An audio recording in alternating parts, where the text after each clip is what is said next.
again, thank you for joining, and I really appreciate your time on this matter. And also, it's really great to see your faces in person because it's been some time since we've seen you. I know. All things Sorry, considered, I would have loved to have been in Newfoundland again this year, as I do at the end of Terroir. Of course, we missed Terroir. We missed our trip to Newfoundland. C'est la vie. So I'm going to hand it over to you guys to tell us a little bit about what you do, who you are, and where you're located in the world. So I'm Jeremy Bonia. Obviously, Jeremy Charles is the other. We are the co-owners of Raymonds restaurant and the Merchant Tavern in St. John's, Newfoundland. We've been working together for over 15 years. I'm a sommelier. Jeremy is a chef, and yeah, we have two restaurants in downtown St. John's. So that's it. I pour wine, he makes food. Yeah. Jeremy Charles, why don't we touch on a little bit of the COVID situation? Can you let us know what's gone on in Newfoundland with respect to restaurants and how you guys are coping? Yeah, I mean, it was obviously a huge learning curve. We kind of closed the doors right away for the first few weeks until we kind of came up with a bit of a plan, you know, and now we're doing takeout Thursday, Friday, Saturday, which is going pretty good. You know, we got 7 of our staff hired back on, which is great. With the most of them are 3 or 4 and 3 in the kitchen or 5 in the kitchen, 2 in the front of the house. So it's it's been challenging to put it mildly, but every day it seems to be changing, you know, and just trying to make the best of it, really. Now, Jeremy Bonia, you were saying that you guys are in a relatively good position because you've had a stable, solid business. Is that the case? I mean, for the most part, we're not. Yeah, I think we've had a couple of really good years the last 2 years or so. I mean, Raymonds is in its 10th year now this year, so established. You know, it's always tough, regardless, shutting down and going through that. I mean, that was honestly the toughest thing we've ever had to do in terms of, you know, running a business, letting all your staff go in one fell swoop in a 24-hour period. Like, it was devastating. But, you know, we're federally, the federal government has been pretty good with some programs and stuff brought in to help out workers, especially right away. They were on a program there, kind of like an employment insurance program, which has been really good and you know, it has been excellent for the staff. And then they've given some wage subsidies and stuff back.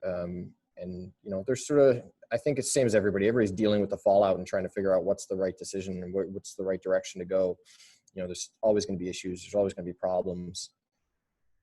But yeah, I mean, you lose your business overnight, you know, everybody's home, like not knowing what to do. We have a little takeout going at Merchant now, but it's, you know, takeout businesses, unless you're open as a takeout, you can't really sustain yourself on takeout alone. So, yeah. I have a question for you, though, because as many people wouldn't know, but Newfoundland has been a province that struggled through the years because of the fishing industry, because of lack of resources. So you've had many ups and downs. Do you think in this particular situation it makes you more resilient and actually able to cope better with this particular crisis, knowing that at least in this case there'll be an end? Want me to take this, Jay? I mean, Sure. We just went over, you know, Snowmageddon, which this past winter we were shut down for what, Jeremy? 10, 12 days? Yeah, it was 10 days we were closed for a winter storm.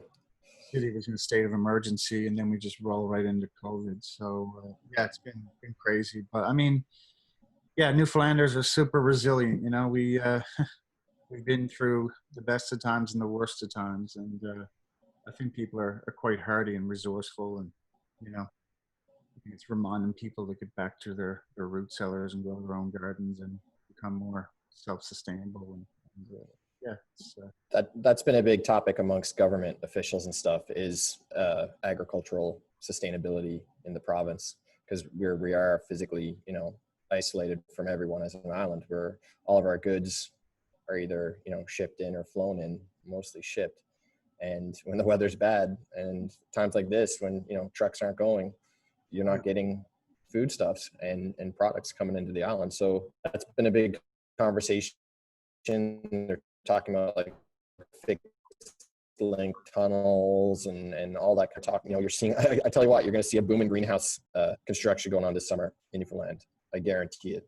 And gardens and everything. People are getting back into that again. And like Jeremy said, like we've been through hard times. We're in hard times now. Our government is doing very poorly in terms of oil business. Is down, way down. So our economy is in a very rough state right now. So it was actually kind of serendipitous that COVID came around at the same time. No, we've always been kind of a have-not province, so we're used to being down sometimes. Well, I think it's a very much a have province, because I always tell people it's the most beautiful province in Canada. How are the fisheries holding up? How are the fishermen holding up? I was talking to a buddy of mine who's a crab fisherman, Robert Daly, and you know, the price in the market too has been really challenging. I think it's at $3.60. And for them, for the price of gas and the price of, you know, bait for their pots, it's almost like it doesn't even make sense. But the fishery opens Monday, so hopefully we'll start seeing people getting out there and seeing some product, because I mean, you know, it's an amazing thing, the snow crab, and you know, a lot of workers and plants, and it's very, very important. So hopefully that goes off on Monday, and we start, you know, getting a few batches of fresh crab in the restaurant to go out, or even to sit down by the fire, as you know, and have a feed of crab is a few cold beers. You know, nice way to start spring. So, it's been challenging because the unions and plant workers and stuff. There's been that whole back and forth about what's social distancing and the risk in a fish plant where you're working side by side with people. You know, how does that look? And because Quebec was the first fishery to open this year for crab. Usually we're a month late now, and they had some issues in Quebec with it. So yeah, that's been a concern here. But fishermen are just anxious to get out. They just want to start, you know, get back to some kind of normalcy. I said some do, and some are probably not even going to put their pots in the water because it's not worth their time. You know, so it all depends. But lobster started this past week as well, so we'll start seeing a few lobsters. And who knows what's going to happen with the cod fishery? What's left to it? And then what about outlets for these guys? Because normally their product would be packaged, processed, shipped, correct? So are you guys as a restaurant, like what I've seen in terms of some innovations, especially here in Berlin, is that the restaurants are actually opening up as almost a shopkeeper for their purveyors. And so are you guys able to act as that conduit to sell crab, fish, cod directly to the consumer?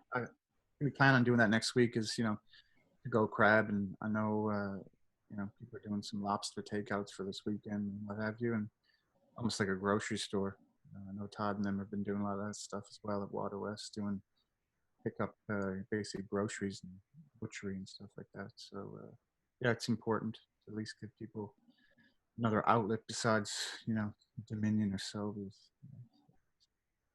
Important. I'm glad at least we're doing something. Jeremy Bonia and I were talking just before you got on, Charles, about the fact that you know, you guys are heavily reliant on your summer business. When do you have any idea when you're expected that you might be able to open? They're saying right now June possibly. There's they have like a 3 or 4, well, it's like a 5-phase opening. We are starting the first phase Monday. So after that, they're gonna see, you know, it's 28 days kind of in between. They're trying to see what the reaction is going to be, if they're going to have an uptake in cases, new cases of the virus going around. If not, they're going to go into phase 2. So I'm skeptical that it's going to be June. I'd say it might possibly be a bit later, especially where, you know, trying to get regulations in place and opening procedures in place and what they want us to do when we reopen. I would love for us to get back in June, but once you're back in June, that's fine. You're open, but where are the tourists and the visitors? They're not here, you know. That was going to be one of my next questions. Like, how reliant is Newfoundland, St. John specifically, on tourism? Yeah, it's vital. It's at Raymonds in the summer, it's all tourists. Yeah, so I don't know. Yeah, our business is 98% at Raymonds, outside travel.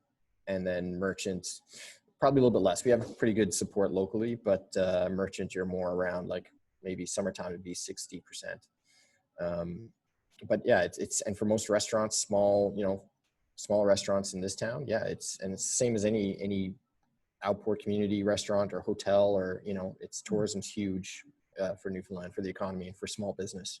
So to lose that this summer, you're losing a year basically off your business. Some colleagues of mine, yours, have suggested about, especially places like fine dining, is to really pivot towards something much more casual. Again, when I was talking to Renee last week, Ridzepi from Copenhagen, he mentioned turning Nome into a wine bar for the summer. I mean, have you thought around some of those ideas or pivoting points of how you could shift Raymonds to actually accommodate for more local traffic? And me and Jay have talked a little bit about this. We haven't come up with anything formal yet, just because, we're still hashing out some ideas. Maybe use Raymonds as a little bit of a commissary, and for merchant, and sort of focus a little bit more on merchant. But yeah, we've looked at it. It's just a problem of, we're still a very small population locally. It's a small town. There's only so many people to come out and to go out and eat. And there's a fair number of restaurants and a fair number of other businesses. So yeah, and again, as we were talking earlier, it depends on what we're allowed to do in terms of, social distancing and occupancy, because the bar idea and the wine bar idea is great, but bars aren't included in restaurants for reopening in June. I believe they're even going to be later, and bars aren't really treated the same way. So what is the idea from the top? So what are the province's legislators saying, or are they giving you any prospect of like what those regulations are going to look like in terms of keeping people safe during the various phases? It's been, our government has been very reactionary rather than progressive. We kind of follow what's been happening throughout Canada and the other provinces, which is typically the way Newfoundland always operates. We're usually the last ones to move or the last ones to kind of react. So it's really kind of seeing what's happening across Canada first. Obviously, New Brunswick and Quebec and Saskatchewan seem to be pretty aggressive in terms of their reopening strategies, and they're getting out there pretty early on their planning. Ontario a little bit as well, but yeah, we haven't had anything specific yet. It's just been, honestly, they've been just dealing with the health side of things first, and now they're just starting to get into more of the the economic return and the opening side of things. It's only this past, say, week and a half that they actually started to mention reopening in their press briefings, the daily press briefings they do. This is what I don't understand. So you're in a province where, Jeremy, you told me you have 0 cases. Is that correct? 0 new cases. We've had cases, like it was I think the maximum was just under 300 at one point. But are they all recovered? Most recovered. There was only like 2 or 3 in the hospital. Most were just self-isolating, and a lot of that was guys who were working like in Alberta or away, coming home. That was the issue. So they've shut most of that down, and anybody flying into the province or driving into the province automatically has to self-isolate for 14 days. And it seems like we've gone through a couple of weeks now, or at least a week and a half, with 0 new cases. So there was 2 the other day, but that was one guy came back from Alberta, and they didn't announce what the other one was. But, so interprovincial travel is still allowed? It's allowed, but you're given a written warning or a written document saying you have to self-isolate. Here's the procedure you have to do if you're traveling. And they're stopping and checking cars coming in at the ferry terminals on either end. Nice. So my question then goes back to this idea: if you have no cases and you're fairly isolated as a province and an island on top of that, yeah. I mean, why still maintain the restrictions? I think this is what's starting to come out now and be questioned by locals and the press to the government. And yeah, I think that's why you're starting to see them get a little bit more aggressive in the reopening side of things, because, and I think you'll see that might increase as well as we go through days of, no new cases. The more this happens, I think it'll be, the better off we'll be. It only takes 1 or 2 cases to have a big flare up, and it's, again, being an island, being isolated, that can be a problem as well too. So at this stage of the game is, I think quite fair. But I mean, my parents were actually infected the first week of the virus that came through. It was my dad went to a funeral home, and sure enough, he came down with it. Him and my mother. So it was a pretty terrifying 3 weeks, to put it mildly.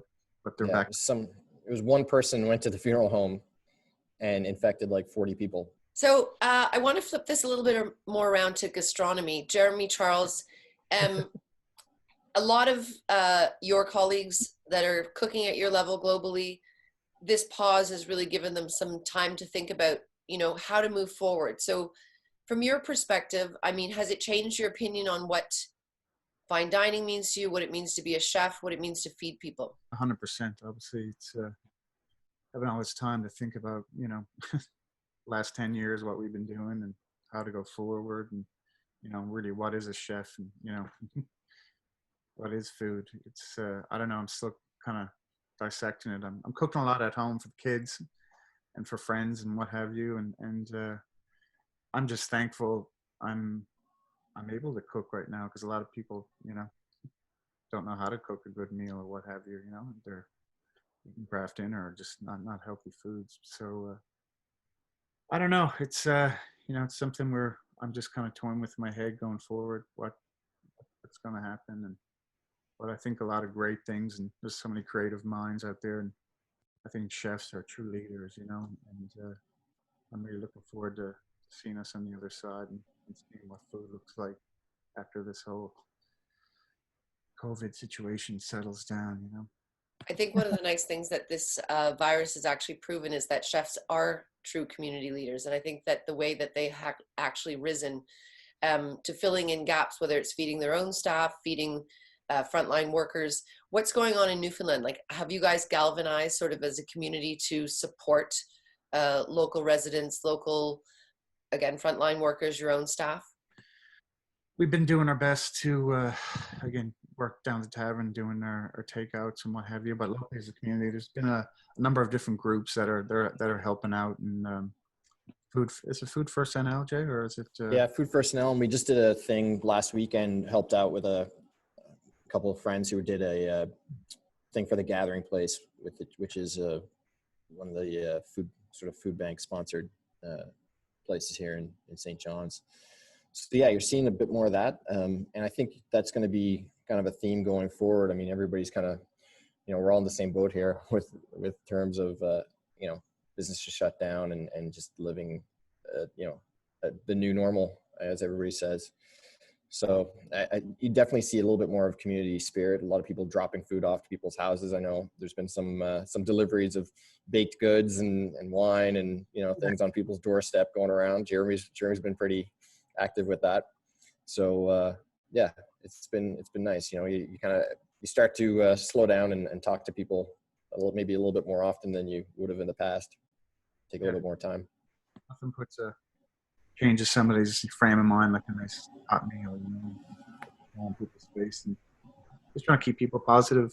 And that's a big thing. A lot of people have been home by themselves. So this past week we were able to, we call it double bubble. We were able to join up with another group. So myself, my sister, and my kids, we all went to Perlican and had some crab on the beach, and just just the simple things like that just change your whole mentality. So I'm hoping people are able to do that and get together and cook some food, and just changes everyone's perspective.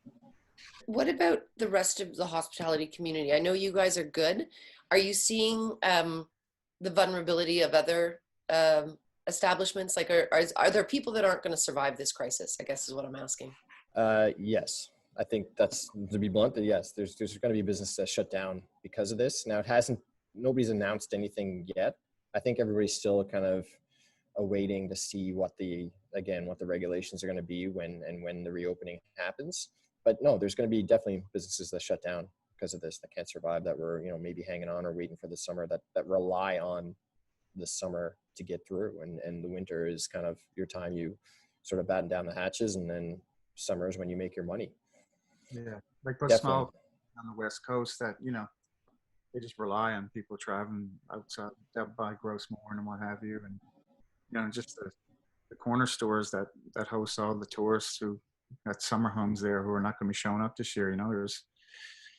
communities that are going to suffer big time, and we're going to be super creative in ways that we're going to be able to survive, you know? So it's going to be interesting, not only in the city, but yeah, the smaller community is what scares me the most. You know? Yeah. One final question for both of you, if you can each answer separately. What have you learned from this that's positive, that's sort of inspiring you to move forward into the future?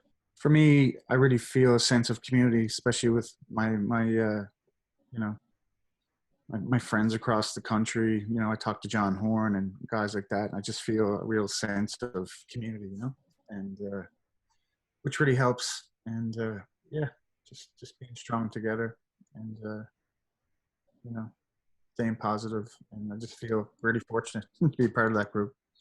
So, in Canada, I'd agree. Community, and it's you know, you really, times like this, you really realize how nice people can be, and you know that everybody is looking out for each other. At least here they are. There is definitely that sense of community here amongst people you don't even know sometimes. Just there's been so many little community stories and things like that that come out of this that make you kind of faith in humanity, right? So yeah. I'm also proud to be a Newfoundlander as well, you know. So we're all telling the same rope. So it's yeah, and you know who your friends are. Well, We're you the guys, same on Zoom now. yeah, well, you guys have always been pillars of the community, and you've been great supporters of what we do. So I thank you for that. And I thank you for your time today and sharing your stories with us. I think it's really important that we hear from kind of all corners of the world what people are doing. Because again, nobody loves connecting more than people in hospitality, and making sure that we keep those relationships happening is very important. So thank you. Thank you. Great to see you. Take care. Great to Yeah, see take you care. guys. Bye. Bye.